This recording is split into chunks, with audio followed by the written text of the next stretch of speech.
Okay, here's a short video about Oroshi, how we could approach this in GarageBand, and tempo change more generally, which will be kind of useful for a lot of songs, as well as kind of just, just overview and kind of learning the basics still. So actually, before I get started, I'm going to double check that you're going to hear what I'm playing, and this might be useful to you when you're unplugging it and adding, devices or unplugging devices. Sometimes it confuses your program. So if you ever need to see what you're inputting or outputting from GarageBand, you can go through your specific GarageBand, right? I'm using Logic Pro, preferences, audio, and then you can see what your output device is. So where is this program sending audio to, or and this is Zoom in this case. That's what I'm using to record this. And then what is inputting, right? So if I had a microphone versus the built-in microphone versus some other device that I might have plugged in, so that system setting will default to whatever your computer's system is recording. And you can do that through your audio preferences, through your settings or your system preferences. Okay, but so if you're ever kind of, I can't hear it, I don't know why it's not, registering my device or something, do check this menu. All right, well, let's get into it. So how can we do an Oroshi? So Oroshi is like a falling sound. I'll just play one real quick. But if you're using a virtual keyboard or an external keyboard, it's difficult, right? If we have a little drum pad, it might be easier.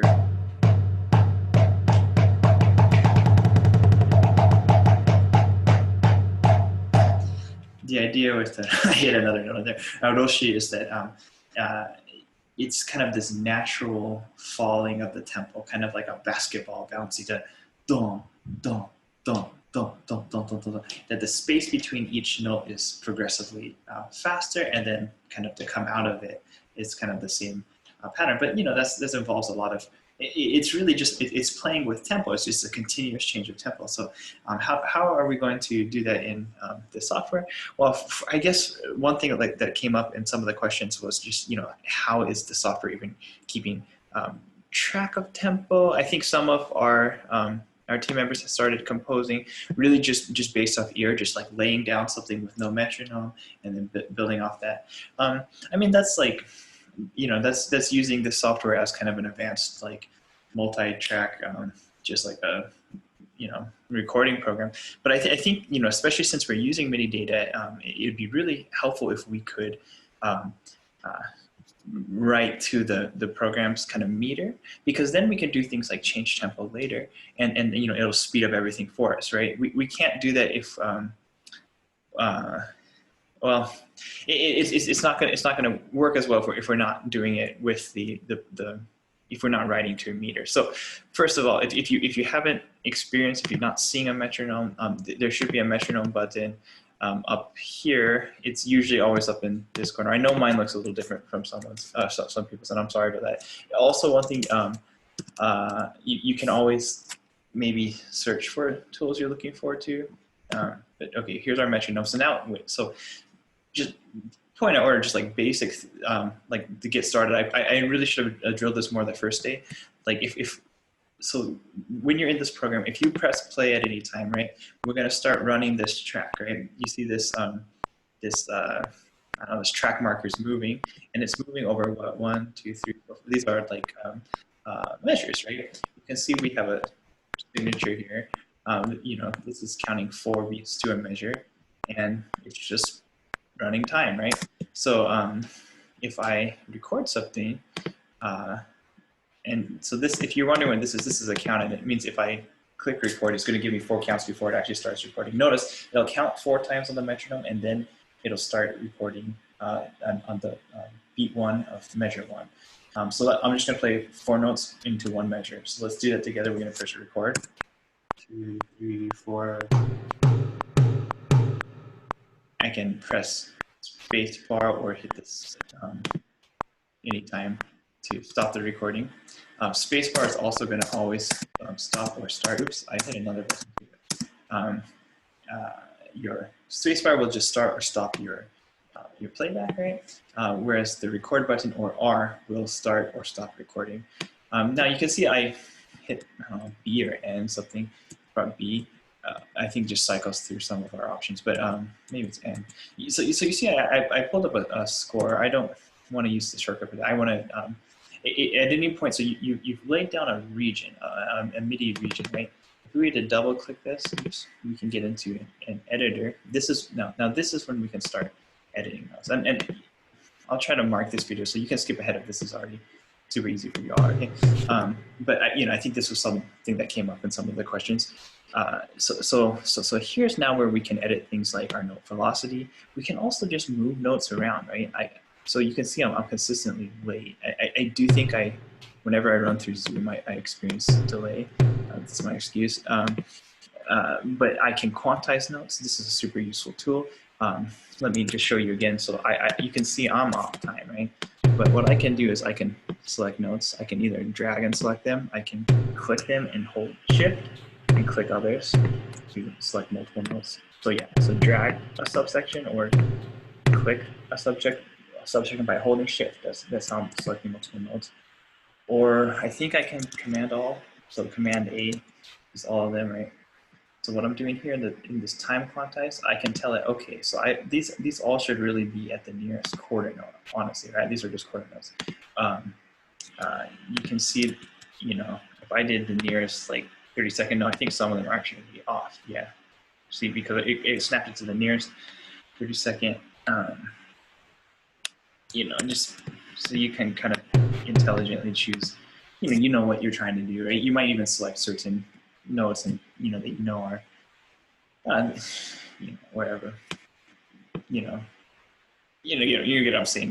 This is a flexible tool. You can use it as you need to use it. Okay, but okay. So those are simple. So we laid down notes. We can change their velocity through this menu. We can change their duration. If you're selecting multiple, you can change their duration together. If you're selected just one, same thing. Changes duration, changes velocity independently. Now, and I think this will differ with some people's software, but I think there's a way that you can pull up this controller here. It lets us change things like velocity, bend, other aspects of our sound. I think I'm not sure what everyone's setup's going to look like, but you might want to see if there's advanced tools. This is usually under your kind of your main program menu. I think it's what did it say? Preferences, advanced tools. So is there a chance that some of your stuff is hidden because it's kind of in a more user-friendly mode? And so that's one thing you might try to do if you're not using the same, if you're not seeing the same things with me. I'm sorry, I'm trying to find a way that I can get a copy of GarageBand. My operating system's so old, I can't download it right now. And this is an old computer, and LogicPro is actually the paid version of GarageBand. Henry had it on his computer. I got this computer from him. And so I'm kind of in the situation where I'm not using the same software. It's the same underlying software. It's the same kind of program, but one's got some more advanced features. But this is also really old, so I think yours is probably like, it's advanced beyond what this one did at the time that this license was purchased. Anyway, sorry.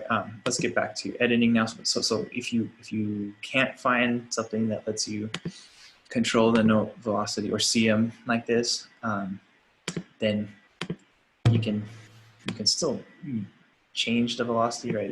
It's just going to be harder to do things like tell them to get in a row, or edit them kind of more easily just by seeing these things, right?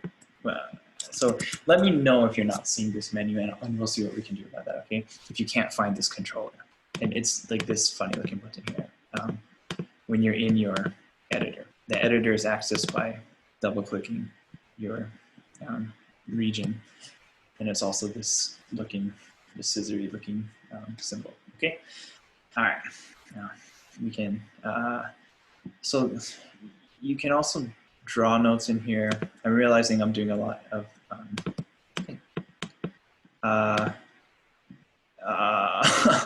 you can draw notes in here. I don't usually do it that way. I'll tell you my little secret. A lot of times you can, the same way you can highlight notes to, you know, change their velocity, change their length. Command copy, boom, drop it down somewhere else, and move it around. Ooh, sorry for the ears, but so, you know, for instance, like if I laid down quarter notes and I realized I wanted eighths notes, instead of doing another track, one thing I could do, copy all the notes, go to, it's going to drop it in line with where your marker is at the time. So just to remind you, I'm using this marker. This is just like a zoom in of what's happening up here too. These are not necessarily zoomed to the same scale. If you notice that I've zoomed in here, it hasn't zoomed in up there, but they're both marking the same time in the meter. So it's going to paste in or like in relation to where your marker is at the time that you put a command V paste. And you see I've pasted them on the upbeats. Okay, so now this should be 8th note. Okay, yeah. All right, so okay, I told you this video is going to be about Oroshi. Sorry, it's a bit longer. I'll try to cut ahead to this. Okay, so that's, you know, if we're not entering MIDI data this way and to the meter of the song yet, let's doing that. And this is going to be useful because I'm going to want to align things in meter. It's super useful. You know, for a lot of reasons. One, I can see the score if it's relevant to what I'm doing. Some of you I know maybe are more familiar reading music in this notation, but if you're not familiar with what I should have started, you know, this is a piano roll. This is showing. Watch as the marker progresses through a meter, through the first bar, this first measure of the song. Right? It's just playing time, and as it comes over these notes, as it rolls over these notes, it'll play them. Just for demonstration, I'm going to switch my instrument here to a piano. Ooh, let's just do another piano. Well, why are these all have pads associated? Okay. And so let's watch that again. Now you see with the piano, it becomes much more obvious, like with length and stuff. I'm going to copy this note. I pasted in I pasted a bit of overlay the other note. It was confusing what I just did because I just where the marker was. Let's just watch this real quick. So you know, as it got to this, what is it, the upbeat of the first beat in this measure, it played this note, and it kept playing this note until it stopped, or until the natural voice of the instrument just kind of expired. You couldn't hear it anymore because it faded. And you know, so it's just as it rolls over these things, it plays them, right? So if that wasn't super clear, just because we've been playing percussion, like this is what the piano roll is. It's just another way to visualize music. You know, the same way as we would using sheet music, right? It's just easy to edit, kind of, you know, because I think you can do that with the score too, but it becomes a little less intuitive, like what horizontal space means in kind of Western sheet music, right? It's because it's all relative to the bar. And a piano roll, you know, it just lets us kind of plot these things in time, right? So that's what we're editing here, or I mean that's our playground for this MIDI data that we are entering, right? Okay. All right. So now with this detour done, let's get to the Oroshi now. Okay. So you've seen what I just deleted the notes in it, but this thing's still here. What's going on here? This is just the region that contained them. If you delete a region ever, so this is up in kind of our more project view. If I delete a region, it's gone. It's not in my file, right? If I delete some notes in a region, the notes are not in the region, but the region is still there. Regions, like, if you record over a region, so now if you listen, I'll hear them both. And this is just confusing because they're on top of each other. So I just kind of maybe advise like just maybe being careful of that. Like you can join them. So I think with this selected, I'm Command All. So I don't know how to really select the other one when they're over top. But, so I did, Command All. But if you had a bunch of other stuff going on, this is not going to work for you. And then Command J, I can join them, and now we see them in the same region, right? Cool. So that's something, and just real quick, like, so if you're ever in that situation where it's like, oh, I really want to put these notes together later, but like, but it would help me if I had, let's have a real, okay, like let's say I just wanted to lay some notes over this piano stuff. One kind of workaround or trick is I can new track with duplicate settings. What is it? Duplicate. New track with duplicate settings. Oh, it's an other. Okay, you should have this somewhere. It might not be as apparent. So in one of my track menu, I'm saying add a new track, and I'm saying just copy like this, all the settings of this track. So one thing I could do here is like add on here. Oh, that's awful. Sorry, I was not even trying to make this sound good. But so now you see I have these two things, and this sorry, what I want to introduce about this too is that these notes can be transferred between regions. So I can come up here, I can paste these notes. Oh, that's ugly. Look at those casters. Oh, sorry, I didn't choose something pretty. But yeah, the notes can just be copied and pasted in different regions. Okay, so just so you kind of see what's going on here. So now I will get to the Oroshi, which we started with, or we said we were going to do. Okay, and so now we're going to get into that kind of movie. So that was all like real kind of basic stuff. The tempo change maybe isn't as obvious a thing to do. So that's what I want to move on to now. I'm going to go first, going to go back to, what is it? I'm going to get my Taiko sound loaded again. Let's yeah, whatever.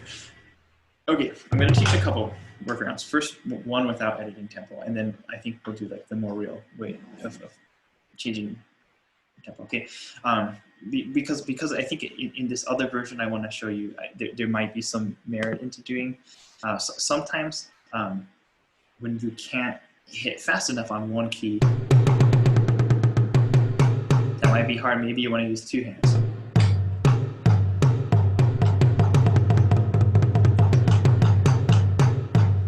So yeah, the metronome's not going to make sense for this. This is just for a demonstration of how we can edit those notes post. I'm going to do it real quick. I can't do it with one hand, so I'm going to do it with two hands. That wasn't a great Oroshi sound. But just kind of for demonstrative purposes, like if you have to, like if something's just too fast for you to play with one hand, sometimes it makes sense to do it with two hands, and then like what we just talked about with the MIDI stuff. I don't know why I hit that other room. But, so what I could do is, so you know, those weren't the same voice, but I could just move them, and so I selected them all. I can just drag them up. Another tool, I'm Command Z to undo that.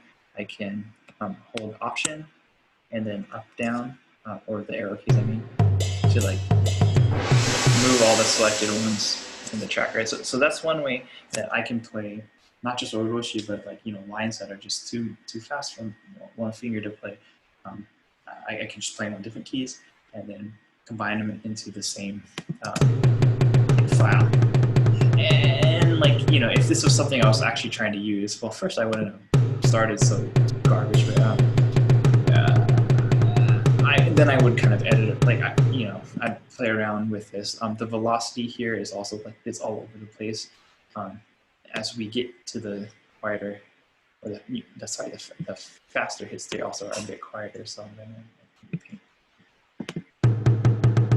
you know, so that the volume goes, you know, yeah. So if I, without doing anything fancy, without tempo change, I could just lay this region down. You know, that's one way to do it. And I wanted to show this just so I could show how to, combine two different sets of notes into one. But now let's do it with, okay, now we're getting into the real stuff, okay? So what is Oroshi? Well, first, I'm gonna demonstrate this by, let's just play quarter notes. And this is another thing I'm gonna, get across with, I'm trying to get a bunch of things across from different questions. Another way to combine regions, okay? So let's say I know I want a bunch of quarter notes in a row. Now I could just, sit and play that, or I could do something like this. I'm just gonna play, I'm gonna play two measures.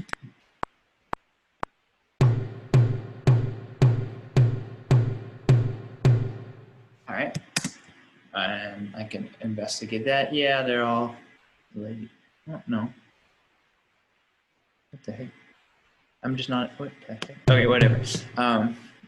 Let's quantize that. What happened here?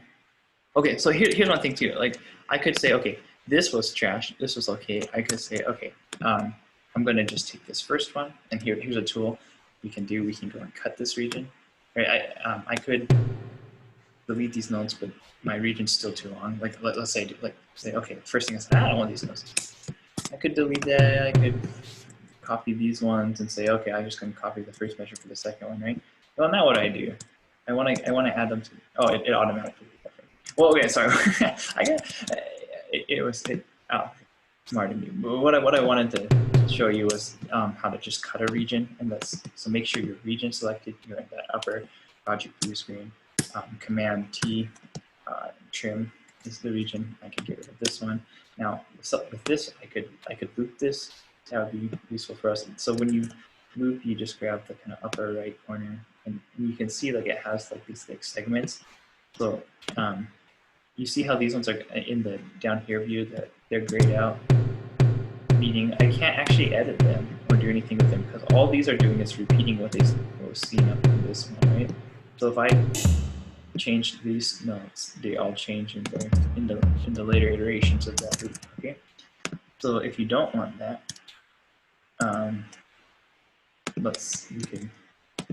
I'm going to copy that as Command C. Let's say I can just paste more of them, right? That's one way I could do it. And then if I wanted them to really be just one region for convenience, I'll say Command J. I've joined them into a single region. Okay. You see that when I copied them, like let's look at the velocity.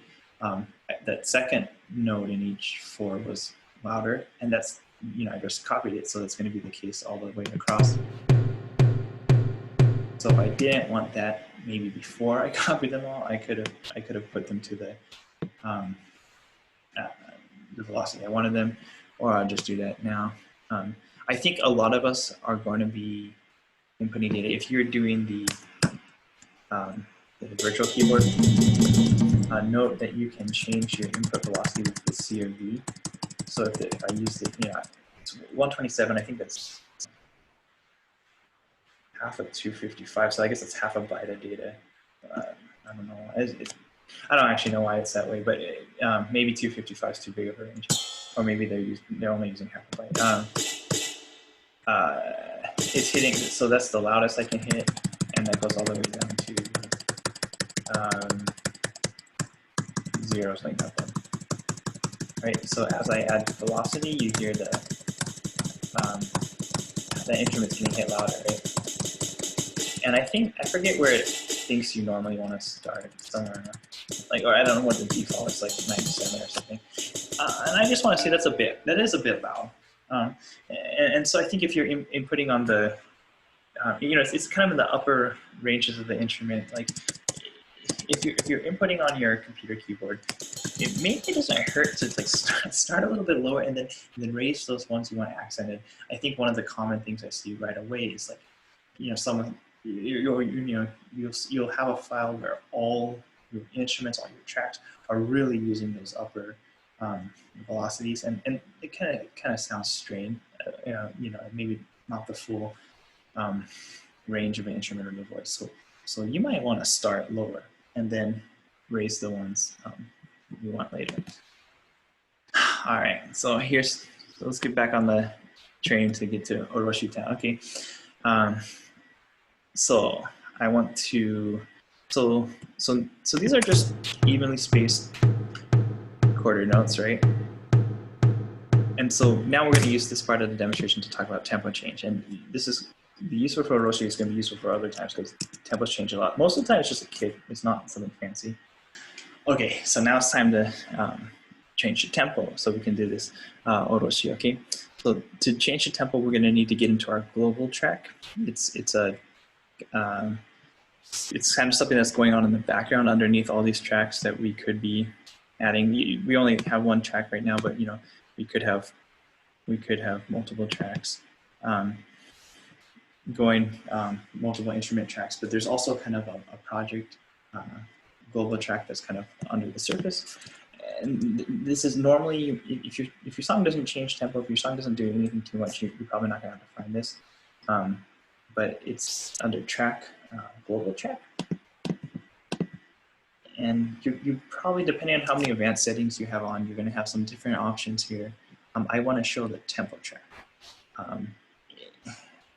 And that'll get me to here. If you see a bunch of other stuff and it's confusing, I think you can also do this configure global track and then just select the ones you want, right? And a lot of these aren't going to be options for you if you don't have some settings on. So I'm just going to select this tempo. Now you can see I have this cool region up here that says tempo. I have this line, and it looks like our tempo is at 120. So let's take, so we can actually, I'm going to get up some more room on the screen. All right.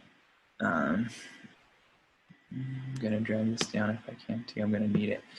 So let's see if I can select this button. So by dragging down this white dot, this node, I can change the tempo. You can see I'm dragging the whole line at the time because I only have one node. So let's drag it down to, well, I'm just too low.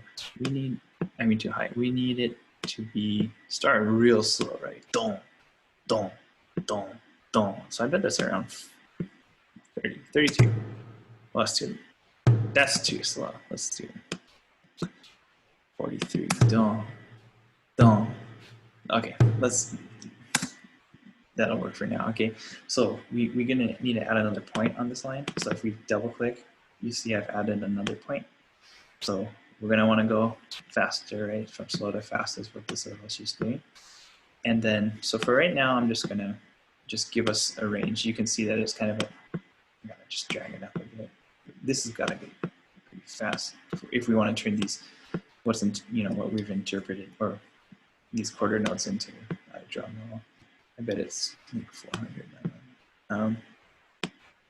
Then okay, so by grabbing this ghost line here, so you see when I drag this little ghost dot like right under, or I guess to the underneath this one, I pointed at the screen, and to the right of this one, it's going to just be abrupt change. And so that you do that for something like a kick, right? You're never going to kick from 40 to 400, but at a much smaller range, right? But if I grab it and move it out here, you see I make an inflection point by which the tempo changes. And so let's think. So Oroshi, it has this increasingly rapid, or like, the space gets increasingly small. So I can do that by dragging it to this side, right? The slope gets faster. So let's just see if that worked.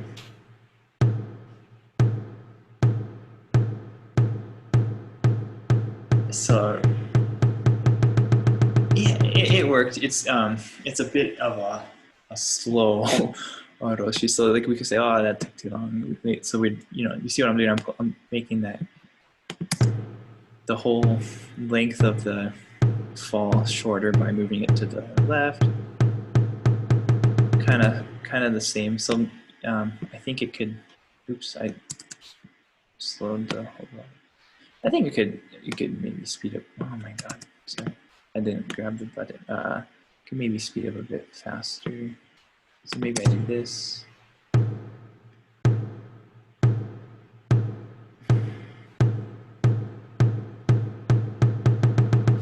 Yeah, I think that's fine. I just think maybe it starts a bit slow.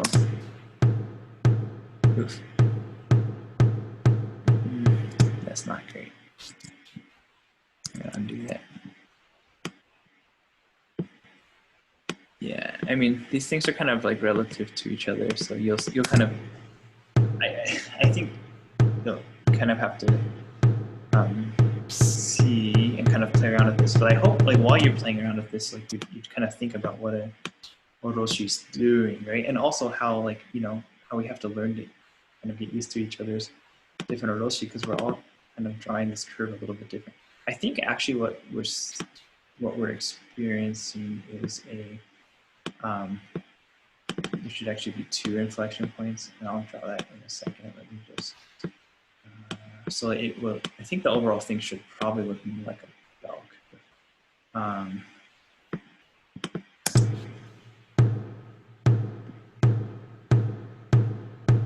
So it's taking too long, really, but oof, yeah. Speed that up. Let's get that inflection. Yeah, I mean, I think to really get one of these, like, you're gonna have to play around with it. It's still just too long an ordeal.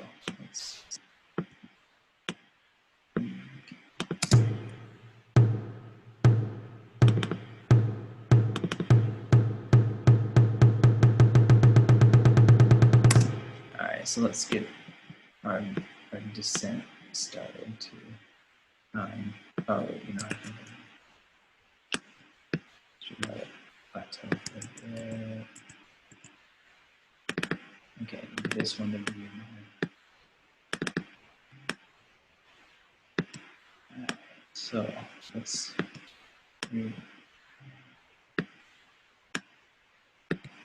it's a bit lumpy, but let's see how this plays out.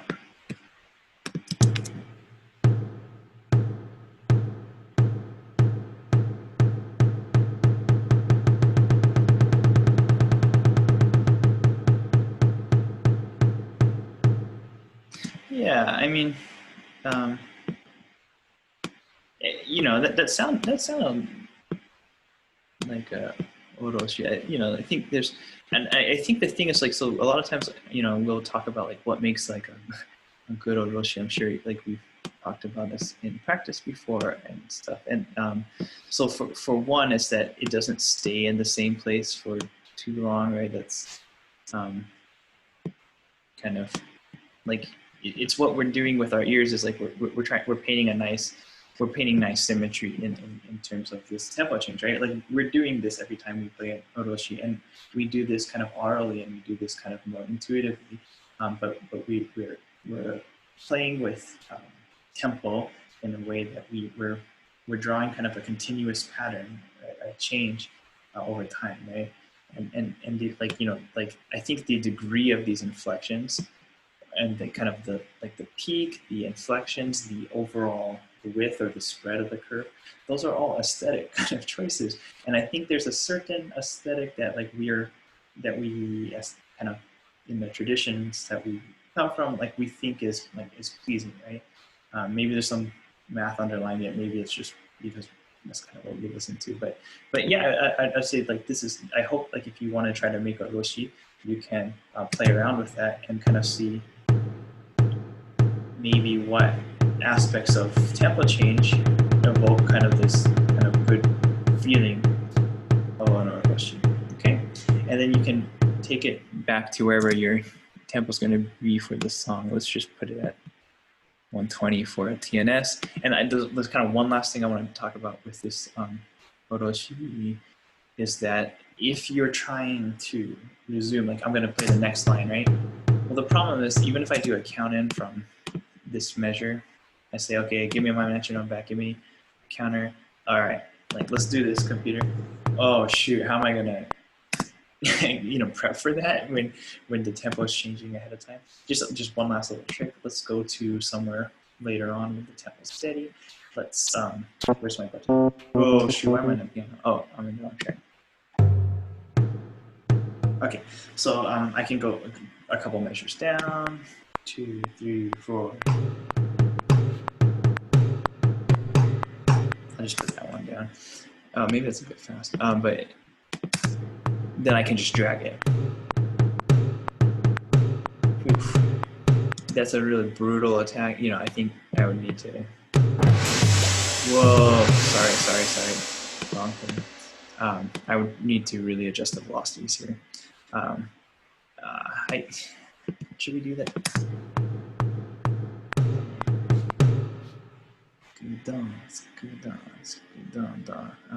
Yeah. Once you're ready to hide their tempo track too, we can go to Google hide tempo track. Then we're just back to normal, but you're gonna have to kind of keep track of what the tempo changes are. Sorry, a little bit. And sorry, I know I'm kind of jumping around a little bit. There's one kind of thing about this Oroshi too, though, that I think we should. We had talked about earlier that it sounds unnatural because the volume's the same.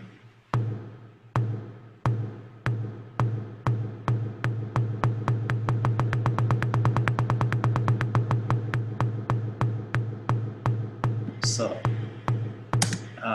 let's go ahead and just edit that really quick. I guess one thing that might be important or like might help is, so for instance, like if I'm looking at it with the tempo track, I might be kind of,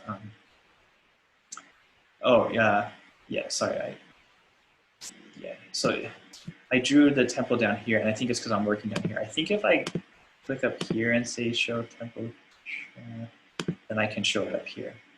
So you can add that tempo track to either your kind of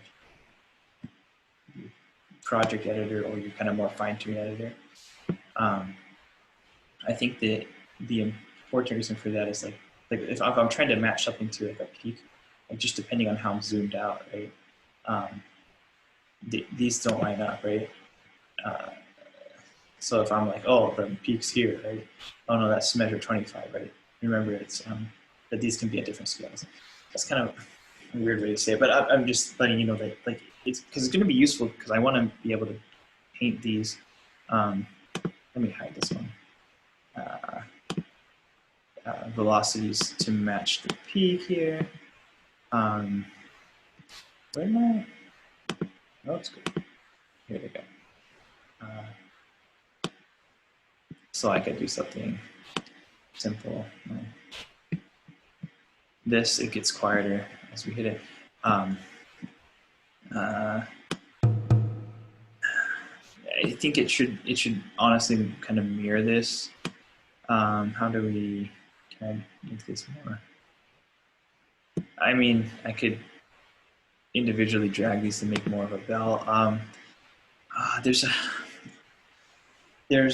a couple ways we could use MIDI controller, or maybe there's a painting tool we could do. Can we? I'm not as familiar with that actually. I'm sorry, so there's probably ways you can kind of more quickly make a parabola out of this. Let's not worry about that right now. But you know, we can just kind of just draw a line.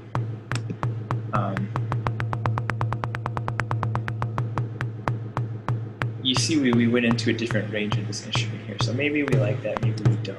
Let's say if we said like, okay, I like generally the dynamic change, but I don't like breaking that range into that, you know, that soft hit. I could select them all, and then I think when I drag them, they'll move together, so I can move it all up.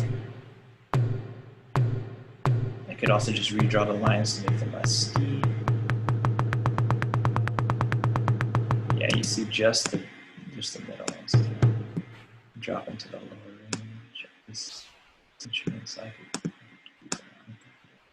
But yeah, I'm not gonna try to make this perfect, just kind of for demonstrating purposes. Dun dun dun dun. I would also want to try to make this more natural in terms of where the transition is. That's just something I would do. I'm not gonna take more of your time with that. And then lastly, you know, I would. Well, this is not even close, really, in terms of timing. Where's my quantizer? Yeah, I would use quantizing tools. Dum, dum, dum, dum, dum, dum, dum. Oh, this one was right now. So, do that. I would then dum, dum. These are all probably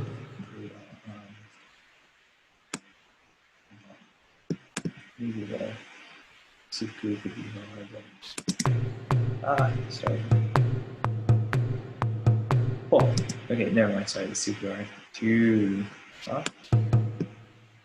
I'm just kind of demonstrating like how I would maybe combine an Oroshi and its surrounding region. This is not. I think okay. I mean, we're already here. Let's see if we can. Dum dum dum dum dum. Oh, what the heck? What even?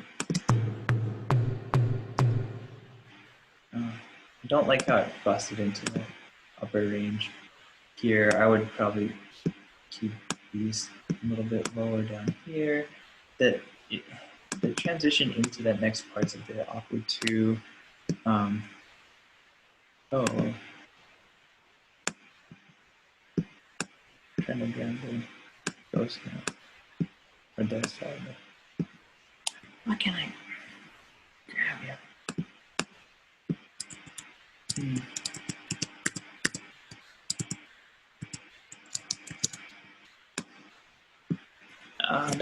Don't fail me now. Okay, yeah, can I make a new one? Oh man, getting that ghost.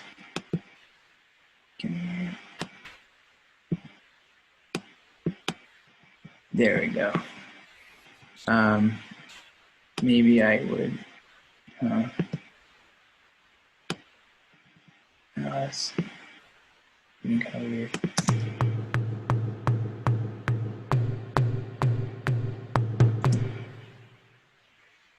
Let's get rid of that node.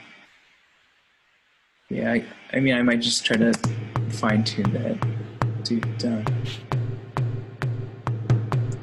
dum, dum, dum. Oh, that's okay.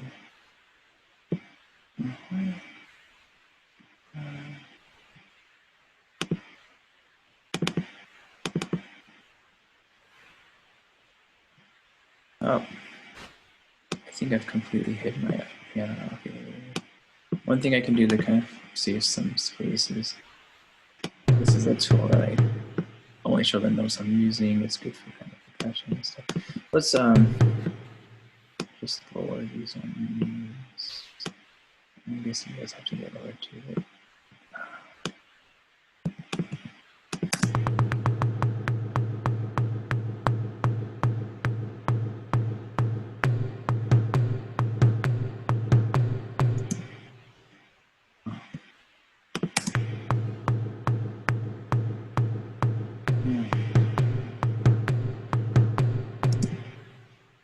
you know, I think that's not natural.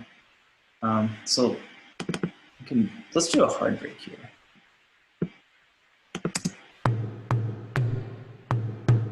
Whoa.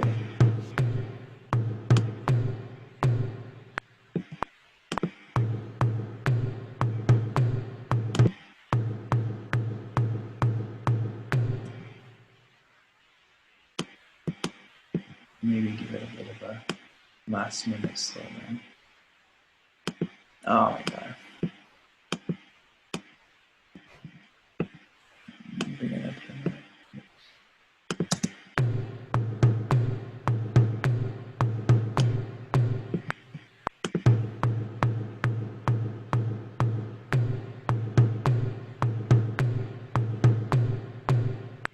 Yeah, you know, and so I think as you as you kind of play around with what sounds good, what sounds natural, you know, so one kind of hope that I have for this out of this project too is that we can kind of think not only about how to take our music that we play and that we think about and put it into a software just for the sake of doing that, but how does the composition process help us think about what we're doing as musicians too, and like you know, like and I think maybe the more we kind of can see the or you know just complexity, but also just different ways to do things too. Like you kind of notice that sometimes things, maybe the rules that we think we're following aren't always what's following. As you see, like, coming out of this Oroshi, I think a slowdown is kind of what I'm expecting for GNS, is that it's still slowing down and then I'm setting a tempo. And I think we do this a lot. I think in Matsuhana, the choir part,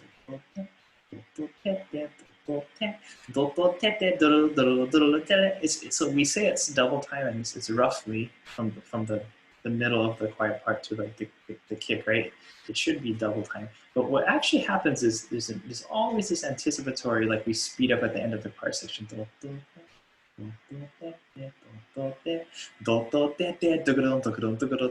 And so you pick that up because we're listening to each other and we're listening to something that's cueing us, right? But we're not always like, maybe you don't think about it as much. But hopefully, as you're putting these tracks together, you'll be able to maybe think more critically about some of those aspects of music and like and what we're doing to like, pick up on it or kind of whatever. So so we covered a lot of ground with this video. I think I answered most of the questions I've got like today and yesterday. I know it was a lot of stuff. I'm going to try to like mark this video so you can kind of cut through, listen to it at double time if you need to. But just a quick review. Remember, I think at this point, if we're not like comfortable with like entering notes on a meter, right? That we're actually using these are just measures in a song, right? Then then let's take the time to just make sure that we're getting that down, because if we skip if we skip some of the fundamentals, right, it's going to be harder to compose later. So reach out for help, ask each other. I hope the projects that you're communicating with it. There's one other thing I'll do in a different video for file sharing and stuff. All right, I've talked enough. Okay, keep it up, everyone, and I'm looking forward to hearing everyone's songs soon. All right, let's say goodbye.